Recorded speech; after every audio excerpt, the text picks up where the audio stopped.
Hi, welcome to the Daily. My name is Brendan Malone. Well, it's finally happened. Big announcement last week.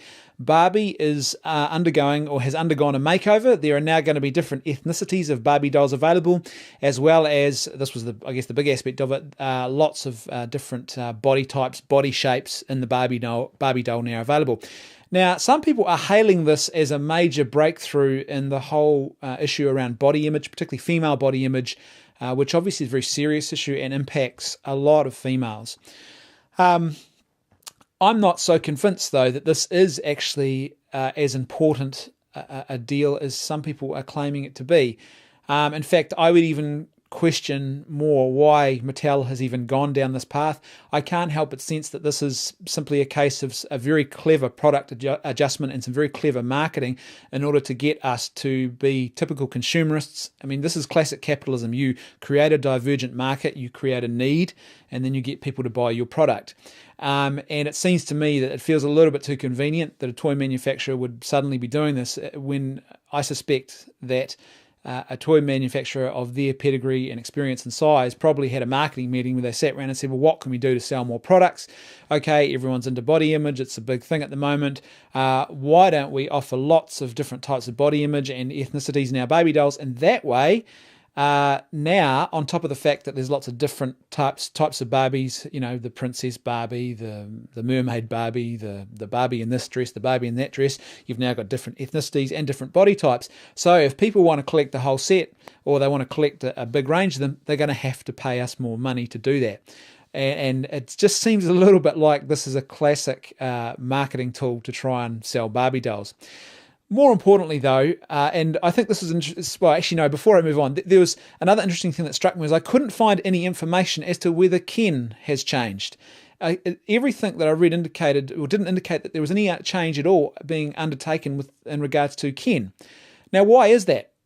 If that is the case, and if you know more than I do, please let me know, but if Ken is staying the same, then isn't that contradictory to the claims that are being made here, that this is being done to try and promote healthy body image?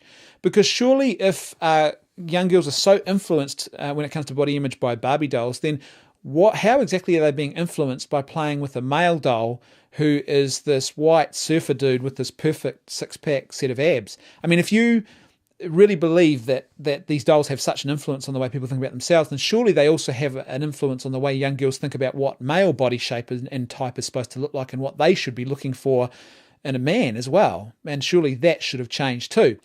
And I'd also add to that, if you don't believe that male body image is an issue, then I would suggest to you that you're simply not engaged with enough young men. The work that I do affords me that opportunity of engaging and talking to young men, and it's interesting that more and more, I think that this is an issue for young men as well. This sense of identity and how they're supposed to look and how they're supposed to present is definitely a growing issue for young men as well.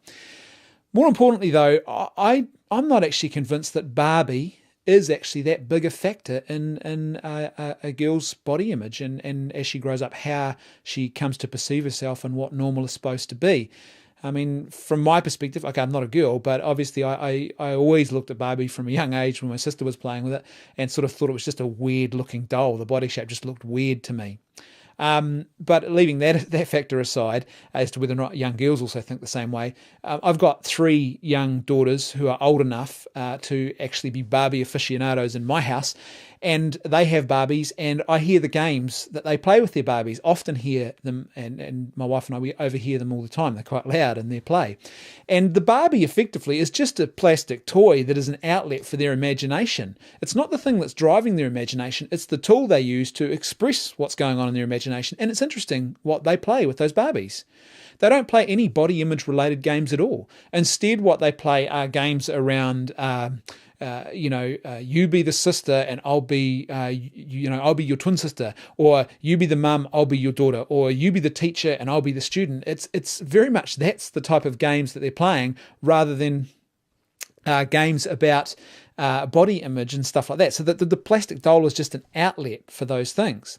In fact, I would argue that there are a whole lot of other more pressing things that impact body image than those Barbie dolls.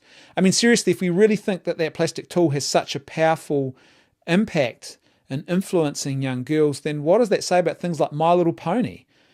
Does that mean that that doll will have an influence on them on thinking that they're supposed to be a multicolored pony with a sparkling mane? I don't think it would. So why would we think that maybe a Barbie doll would have the same impact or have this huge impact?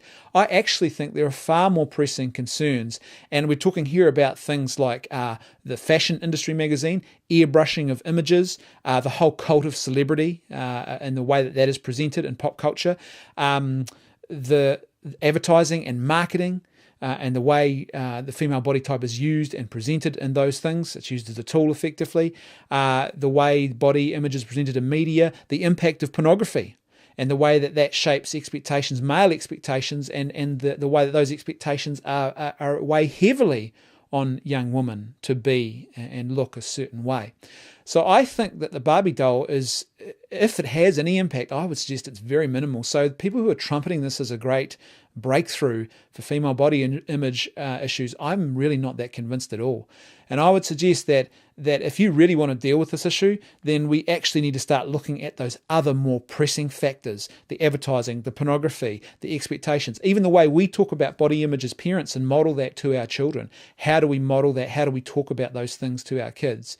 How do we respect them and give room, I guess, and space and nurture and love and care to them, or do we make demands about what they're eating and the way they look that are just overbearing? Because all of those things, I would suggest, are the real factors at play here. Thanks for watching. I'll see you tomorrow on The Daily.